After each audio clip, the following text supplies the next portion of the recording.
Hey guys, it's Friday, and I wanted to make a vlog today. Not so much about past books that Forrest Fenn has co-authored or had an influence on, but actually about our Thrill of the Chase book, the memoir. I know there's been a lot of talks on the Gypsy's Kiss or other vlogs about the book lately, and there's two lines in the book, The Thrill of the Chase, that Forrest has stated how important this book actually is towards solving the poem.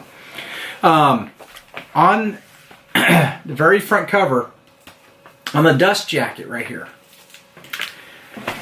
if you read his statement, and it's in quotation so you know it's his statement, he says, "Unlock the clues that are scattered among these pages, that you can go home with a bronze chest that is so full of gold and precious jewelry that it's almost too heavy for one person to carry."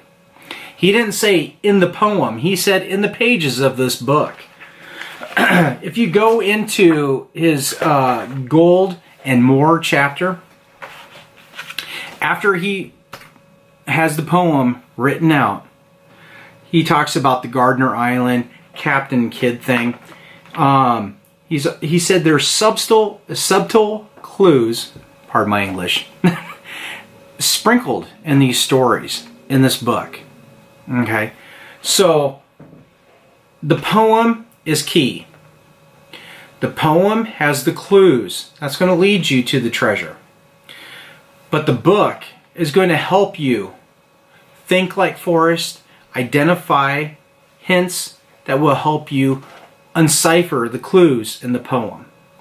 The book is very important to us.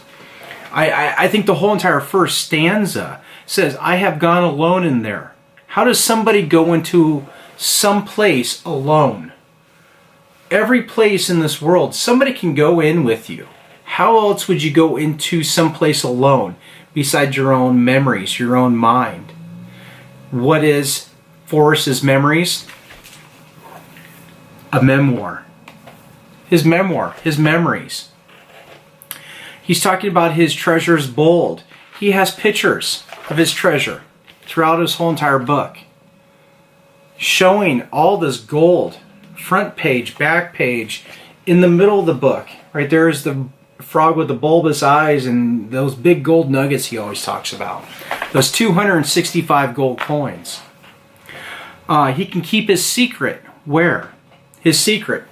Is his secret the treasure chest? Is his secret the secret hiding spot? Is his secret his recollections of his memories?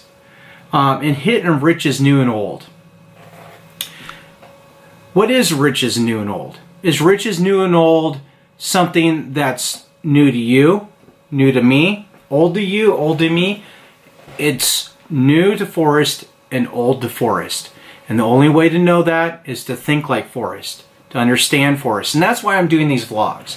I want to share with you guys past articles, past publications, past books that Forrest talks about, different things in his life, different events in his life that made a difference, that have kind of molded him to who he is today. I think that first stanza is a big reference, a big key, a big clue to you need the book to solve the poem. I know a lot of people will disagree with me. Who knows, maybe in a year I'll disagree with myself. I know my search, my clues, my ideas, my search areas have evolved over the years. They've migrated from New Mexico to Wyoming and Montana area. I've spent not a lot of time in the Montana area, but the borderline area between Montana and Wyoming. That goes back to the chapter about the borderline biddies and at the borders, or even the biddies that talked ill of him because they lived in a brick house and he didn't, and talking about walking across the street, how they were a prime example of zero population growth. So that led me to Silvergate and Cook City. Those two towns are pretty stagnant in their population growth over the years, ever since they've really established themselves as cities. So that really led me to that area. And I know from my very introduction video, I never really wanted to talk about my search areas or the Thrill of the Chase book. I wanted to talk about Forrest Fenn as the individual. But I just felt like this was an important time to kind of share this information, that I feel that this book, The Thrill of the Chase, is important to solving the puzzle. Everybody has their own ideas. Like it, don't like it, that's great. You know, we're all on different pages. None of us have found the treasure yet.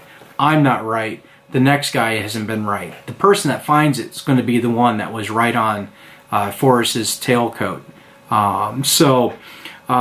Anyways, I wanted to share this with you guys. I'd like to know what you guys think about what my thoughts are on this. Please comment below. If you agree, great. If you don't, great. I'd like to know this. It all helps us in the long run. This is a wonderful way for all of us to sit there and critique each other, to figure out maybe something that we're not thinking right, or maybe we're stuck in a rut. Like Forrest said, I waited for a long time to tell anybody this, but get back in the box. And I don't think that refers to a New Mexico area that's called the box. I'm thinking he's telling you in a general term, keep it simple, stupid. Don't get outside the box. Don't do alternative thinking. It's simplistic. You just have to know the right way to wire your brains to think the way Forrest thinks. And I think the Thrill of the Chase memoir is the perfect example to help you try to rewire your brain to think the way Forrest thinks, to help solve this poem that he put out. That's the treasure mount to the hiding spot for our treasure chest that we're all looking for. Let me know, guys. Like, subscribe, critique me on my videos. Please, I look forward to it. Thank you.